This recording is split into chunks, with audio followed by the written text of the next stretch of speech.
기도하시겠습니다. 하나님 아버지 감사합니다. 지난밤도 지켜주시고 오늘도 이 하루를 말씀과 함께 시작하게 하심에 감사드립니다. 오늘도 허락하신 말씀을 읽고 나눌 때에 이 자리에 함께하여 주셔서 말씀이 이해되고 깨달아지게 하여 주시옵소서. 오늘도 말씀 붙잡고 승리하는 하루 되게 하여 주시옵소서. 예수님의 이름으로 기도합니다. 아멘.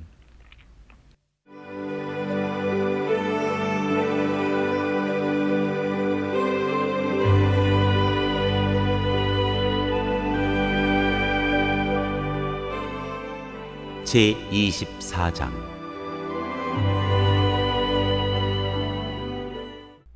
너의 더러운 죄 가운데는 음행이 있다.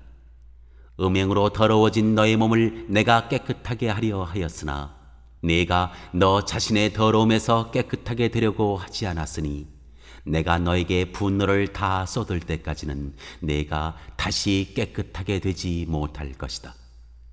나 주가 말하였으니 반드시 이루어진다. 내가 그대로 하겠다. 내가 돌이키지 않으며 아끼지도 않으며 뉘우치지도 않겠다. 너의 모든 행실과 너의 모든 행위대로 네가 심판을 받을 것이다. 나 주 하나님의 말이다.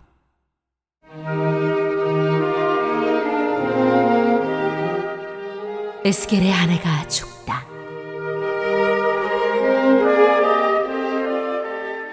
주님께서 나에게 말씀하셨다. 사람아, 나는 너의 눈에 들어 좋아하는 사람을 단번에 쳐 죽여 너에게서 빼앗아 가겠다. 그래도 너는 슬퍼하거나 울거나 눈물을 흘리지 말아라. 너는 고요히 탄식하며 죽은 사람을 두고 슬퍼하지 말고 오히려 머리를 수건으로 동이고 발에 신을 신어라. 또 수염을 가리지도 말고 초상집 음식을 차려서 먹지도 말아라. 아침에 내가 백성에게 이 이야기를 하였는데 나의 아내가 저녁에 죽었다. 나는 그 다음날 아침에 지시를 받은 대로 하였다. 그러자 백성이 나에게 물었다. 내가 하고 있는 일이 자기들에게 무엇을 뜻하는지 알려주지 않겠느냐는 것이었다. 그래서 나는 주님께서 나에게 이렇게 말씀하셨다고 하면서 그들에게 대답하였다. 너는 이스라엘 족속에게 전하여라. 나 주 하나님이 말한다. 너희 권세의 자랑이요 너희 눈에 들어 좋아하는 것이요 너희가 마음으로 사모하는 내 성소를 이제 내가 더럽히겠다. 너희가 이 성읍에 남겨둔 너희의 아들과 딸들도 칼에 쓰러질 것이다. 그래도 너희는 에스겔이 한 것과 똑같이 하게 될 것이다. 너희는 수염을 가리지도 못하고 초상집 음식을 차려서 먹지도 못할 것이다. 너희는 머리에 수건을 동이고 발에 신을 신은 채로 그대로 있을 것이며 탄식하지도 못하고 울지도 못할 것이다. 오히려 너희는 너희 자신의 죄로 망하는 줄 알고 서로 마주보며 탄식할 것이다. 에스겔이 이와 같이 너희에게 표징이 될 것이다. 너희도 그가 한 것과 똑같이 하게 될 것이다. 이 일이 이루어질 때에야 너희는 비로소 내가 주 하나님인 줄 알게 될 것이다. 안녕하세요. 10월 22일 금요일입니다. 오늘은 에스겔 24장 말씀을 살펴보도록 하겠습니다.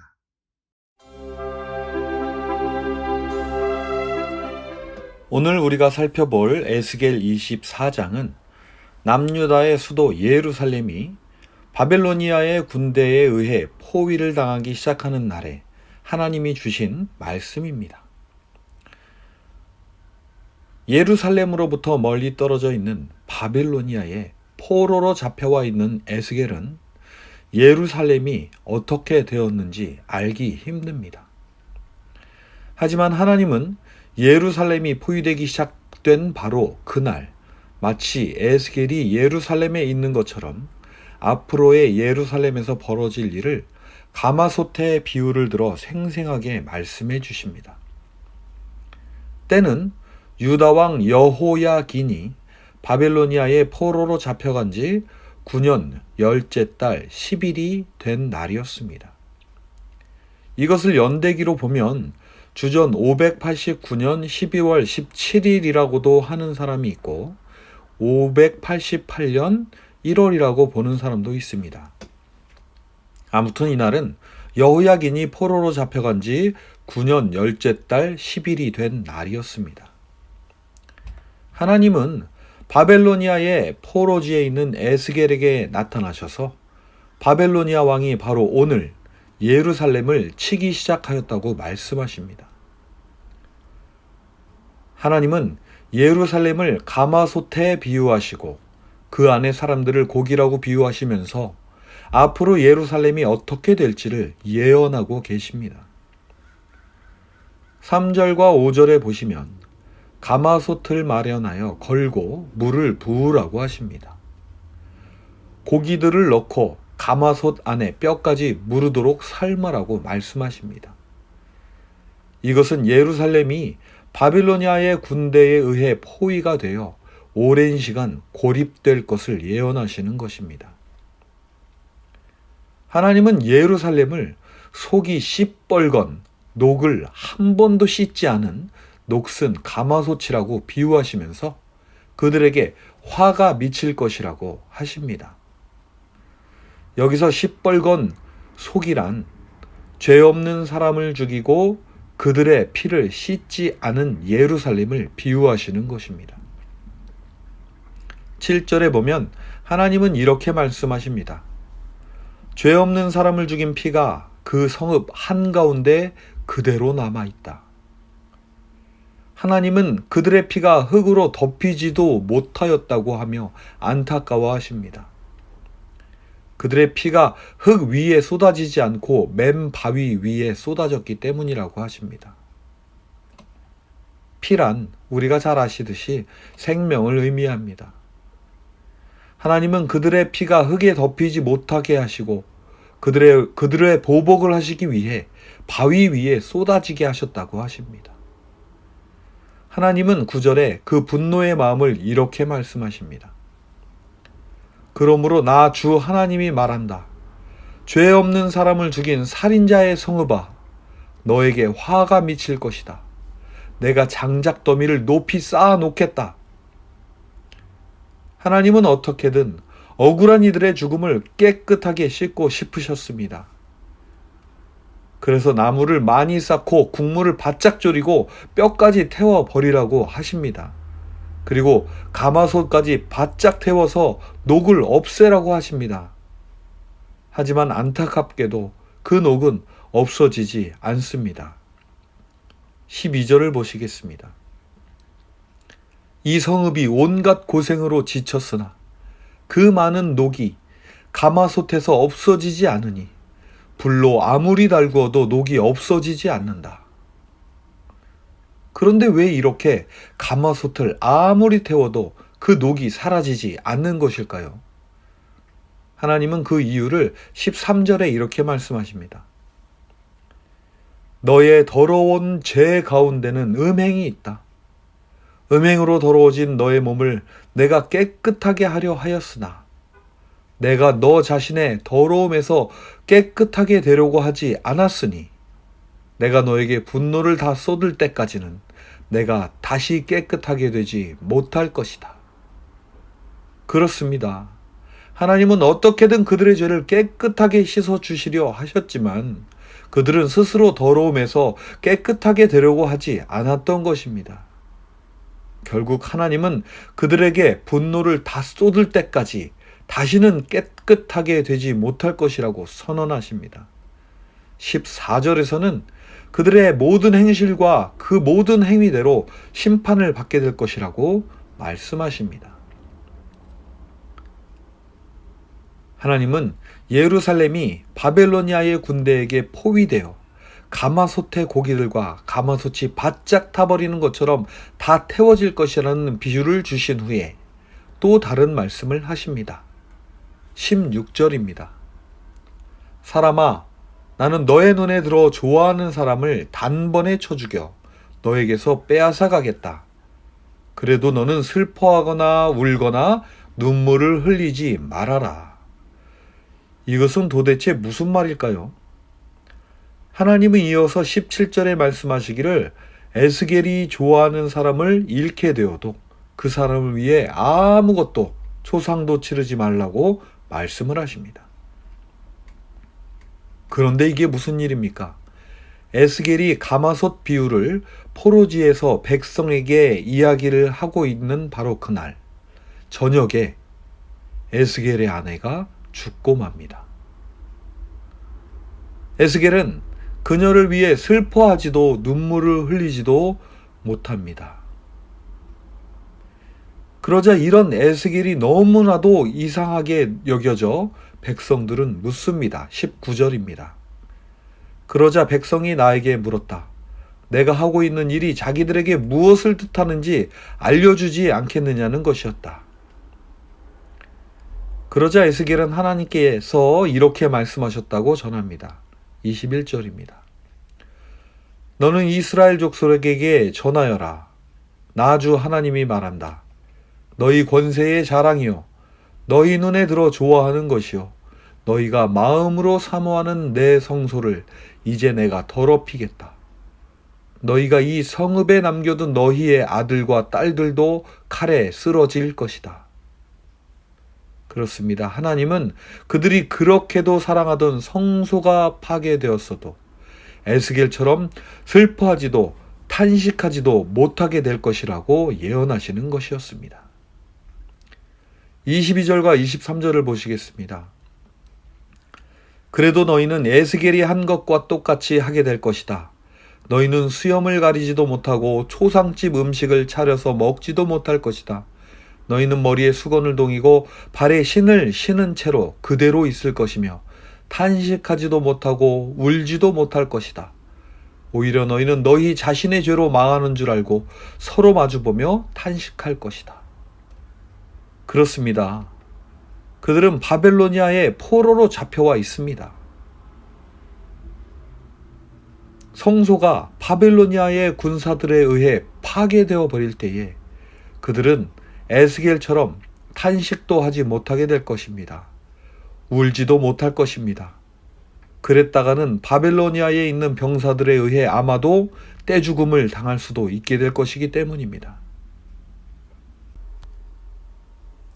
오늘 우리는 예루살렘이 바벨로니아의 군대의 손에 포위되기 시작한 바로 그날 바벨로니아의 포로지에 잡혀가 있는 에스겔과 이스라엘 백성들에게 가마솥 비유를 말씀하시며 예루살렘에 있을 끔찍한 일들을 예언하시는 하나님의 말씀을 살펴보았습니다.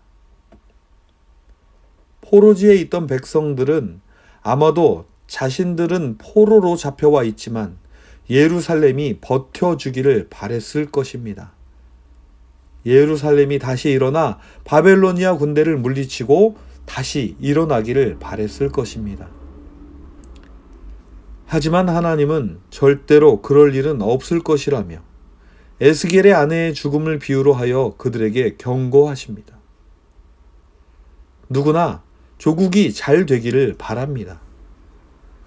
하지만 하나님은 그들이 이런 일을 당하는 이유는 그들이 죄 없는 사람을 죽이고도 스스로 깨끗해 되기를 거부하였기 때문이라고 분명히 말씀하십니다.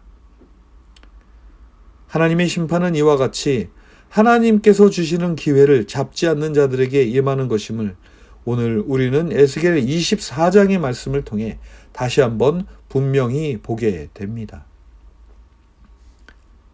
하나님은 예루살렘의 죄는 더 이상 어쩔 수 없음을 말씀하십니다. 그리고 포로지에 남아있는 이스라엘 백성들이라도 하나님의 말씀을 분명히 듣고 그들이 깨닫기를 바라고 계시는 것입니다. 그래서 하나님은 이 모든 일이 실제로 일어난 후 한 사람이 탈출하여 이 소식을 전해줄 것이라고 말씀하십니다.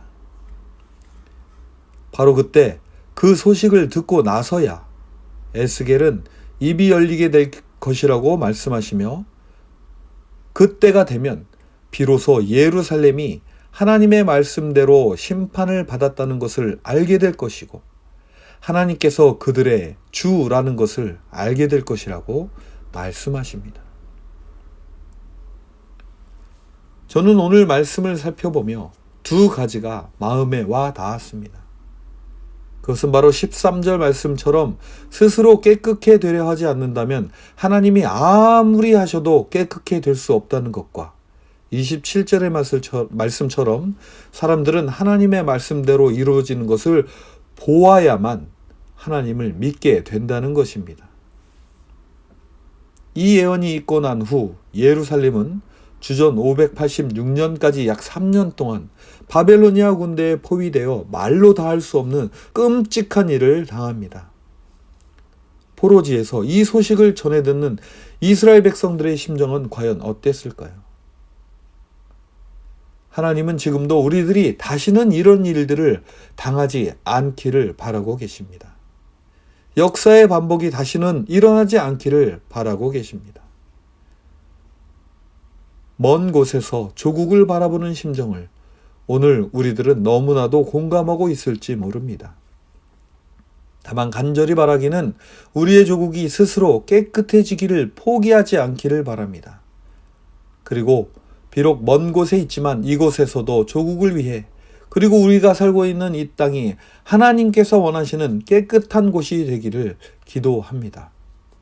또한 우리 각자가 있는 바로 그곳에서부터 하나님의 나라가 이루어져 우리 주 예수님의 말씀을 따라 성령의 도우심으로 각자의 삶이 아름답게 변화되어가는 복된 우리 모두가 되기를 간절히 바랍니다. 기도하시겠습니다. 하나님 아버지 감사합니다. 오늘도 말씀을 보며 우리의 모습을 되돌아봅니다.